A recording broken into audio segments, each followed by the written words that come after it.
Well, what we know from studies of just short antimicrobial courses is that while the majority of clients will give the majority of tablets, there is a group who are very non-compliant, and it's impossible actually for veterinarians to predict who they are. So probably about 25% of them aren't particularly good at giving the medication, but we don't know who they are.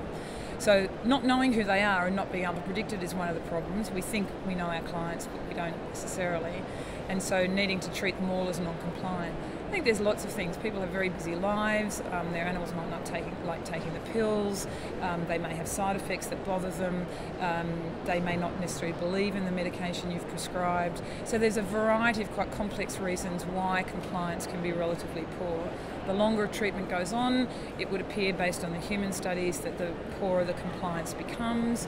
The more frequently the drug is given per day, the poorer the compliance becomes. There's not a significant difference between once and twice daily.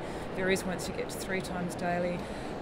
There are issues like if the client is not satisfied with the amount of time they spent with a veterinarian, that's been shown to reduce compliance. If they don't understand as much about the medication or why it's being prescribed, that will reduce compliance. So there's multiple factors impacting on compliance issues.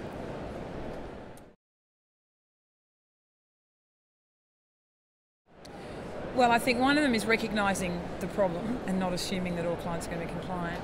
I think making sure that the instructions are clear, trying to explain to clients why the medication is being prescribed and what the consequences of poor compliance are. Simple things like repeating the most important instruction has been shown to significantly improve compliance. Using veterinary nurses to help enhance the client understanding about why the drug's being used, what the potential problems might be, following up about whether they've actually completed the course can be really useful.